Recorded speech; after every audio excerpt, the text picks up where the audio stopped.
Thank you, Mr. Chairman, and thank you, Secretary Collins, for being here. First, I want to thank you for your visit to Arizona and Tucson just a few weeks ago. I think we had a great time there. You got to see what the VA is all about there and their needs and the things that we can work together on. Thank you for spending the time to visit our districts. I know mine is not the first one that you've done that with. I think you have a very hard job ahead of you with a lot of cleanup to do, plethora of issues that I think we've heard about from both sides here. You're getting to them as fast as you can. At the same time, dismantling a lot of the misinformation and lies that are coming out regarding the VA and what your efforts are, and the president's as well. So thank you for all that you do there.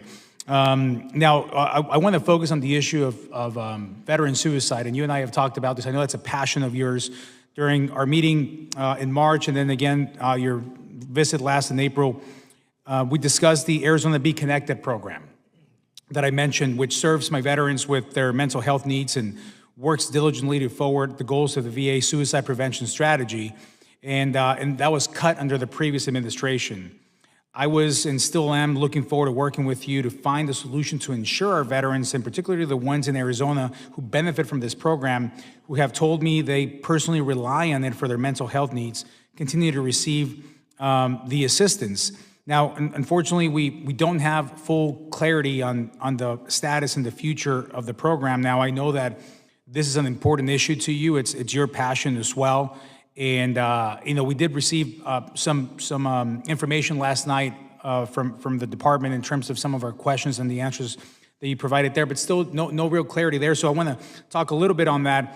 And just before I give it back to you so you can talk about that, I want to make sure that we all understand, and especially the department, you and your team, that we're not talking about frivolous partnerships here. This is a program that specifically serves veterans and their families, that specializes in mental health and in suicide prevention for the veterans.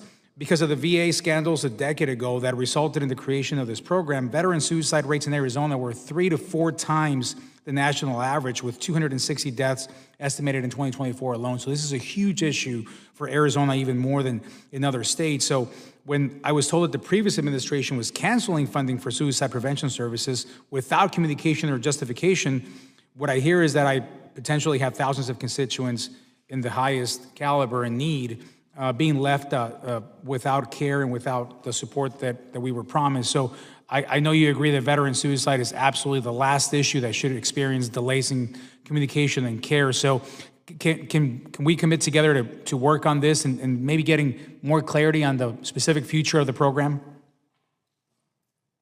Yes, and I think that is in the Be Connected program, and it's what we're wanting to do, and I think we've talked about this before, is making sure the programs that we're going through have key deliverables, things that actually can be measured so that we can get this done. And I'm committed to working with you, and I know we sent the response back to you. We're going to continue to work to make these programs, such as Be Connected, have the measurables that we can make sure that we're getting the results that you've expressed how those are working, and I appreciate that.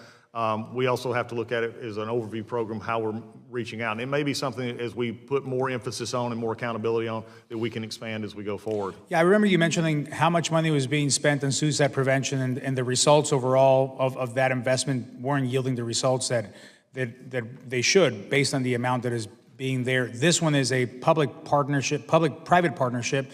It is yielding results. We'd love to provide, again, the information on this, because it's something that I think can serve as an example, not only to keep promoting it in Arizona, because our veterans are calling for it, because it has worked, but maybe even the model for other states as well. So I would, that is really my top priority in terms of comments this morning. I mean, what are we, afternoon, evening? What time is it? I'm not sure. Yeah, evening almost already. Thank you for being here that long. But I'm really passionate about that. It's because, again, Arizona is getting hit at a higher rate with this, and I know this is your passion as well. So I hope we can get even more clarity on answers than even the letter we got last night. Let me just move on to a quick one as well. I was proud to see some of the recent changes that were made on the Officers of Survivors Assistance that I've been advocating for since last Congress, such as moving OSA within the Office of the Secretary to be direct advising body. Can you speak to the impacts your reforms for survivors will have? Yes, I think that is, and I appreciate your HR 1228 on the prioritizing.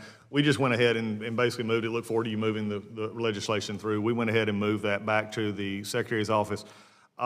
These are ways that we can make these things go quicker, they can be more compassionately handled in others. I make the statement as someone who's been a pastor and also been a chaplain now for many years in the military. One of the biggest things is how we handle these issues of death and end of life and how we go from there. I've sort of described it this way: as you have a medical examiner's perspective and you have a funeral home director's perspective. And I don't mean I'm not making light of this, but it's really true. You have the more clinical aspect of a medical examiner says, your loved one is deceased, they're no longer here. And they just sort of leave it at that. A funeral home director takes that same situation and says, how can I help you and how can I get you through this time, which is so difficult for you and your family?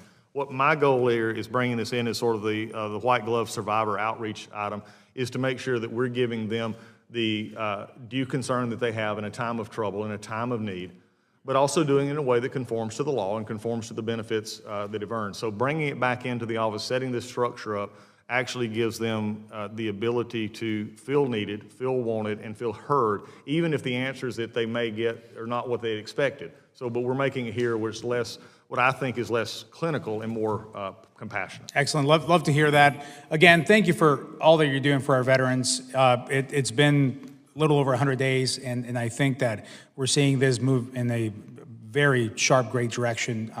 Keep up the good work, and again, I look forward to working with you specifically on the suicide prevention side on the Be Connected program in Arizona. We'll talk more about that. So thank you so much, Mr. Chairman. I yield back.